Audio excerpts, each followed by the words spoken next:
start by taking a look at two pictures. The first is a busy street scene with two movie theaters, a saloon, a hotel, a shoe store, a drugstore, and an ethnic club. The second picture only has a few first-story businesses. These two photos were taken in Welch, West Virginia, in the exact same spot, almost 80 years apart. In its heyday, Welch was known as Coal Town, USA.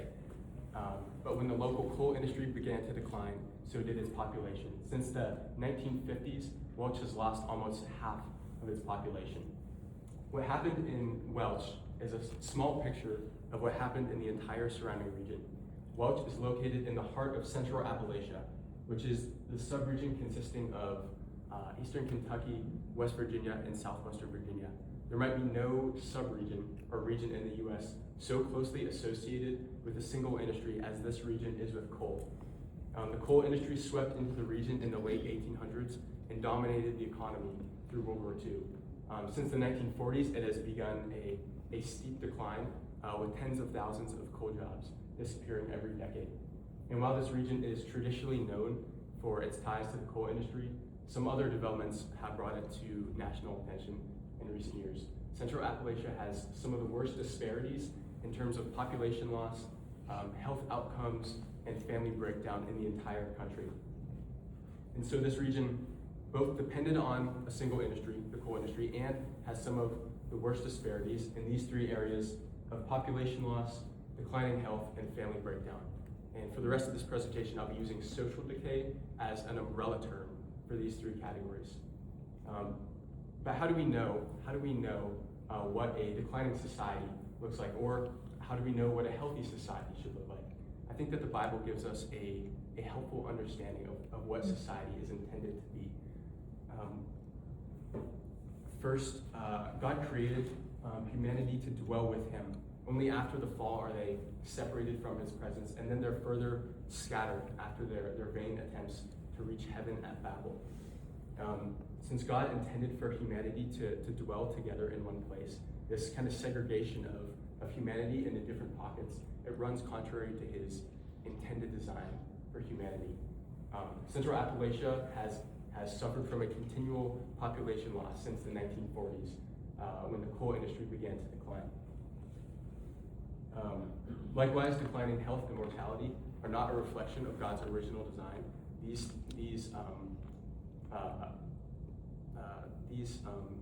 God intended for humans to be in good health, and death and disease only ensue after the corruption of humanity at the fall. And I think that we're shown in the Bible through the healing ministry of Jesus and through God's promises to restore all of creation, that God does not intend to leave the human condition in this way, but he intends to fix it. Central Appalachia has a lot of these health issues. They figure prominently in the region I looked at for this study. It has some of the highest rates of chronic pain, heart disease, lung disease, drug use and overdose death rates in the country. And finally, God clearly intends the practices of marriage and childbearing for human flourishing. Again, he institutes these practices before the fall. Central Appalachia, the region I'm looking at, has been traditionally seen as a stronghold for family values. But since World War II, it has followed kind of national trends in terms of declining marriage and fertility rates and increasing divorce and cohabitation rates. So we can rightly say that these trends are a deviation from God's intended design for humanity at large and for this region in particular. So now that brings us to our question. Is the decline of the coal industry tied to this social decay that we're seeing in Appalachia today?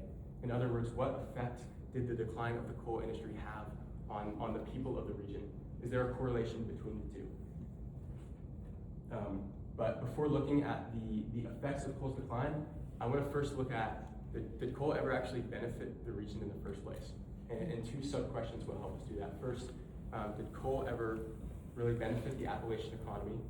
And second, did the development of company towns, which were towns built by the coal companies to house their workforce, did these ever benefit the Appalachian people? I used archival research and a survey of the secondary literature to help me answer these questions. But first, before getting into the meat and potatoes of the presentation, I wanted to address briefly why I chose this topic. First, kind of in recent years, my family switched from a beach vacation to a mountain vacation kind of family. So we've taken trips to the mountains and to coal mining regions, and actually all 3 states that I looked at in my research. The picture on the right up here is from an abandoned coal town in West Virginia. I also live in a coal mining region. My hometown used to have several coal mines. We still have an active railroad. And also, in terms of social decay, my hometown has a lot of health and drug issues and a lot of broken families. And so kind of both my fascination with the history of coal as well as I guess my own lived experience in my hometown led me to this question. I wanted to know how might the decline of the coal industry, which was so important for Appalachia, how might that have affected health, mortality, population loss in my hometown. So I decided to focus in on, I don't live in Central Appalachia, but I decided to focus in on that area because of its very close ties with the coal industry.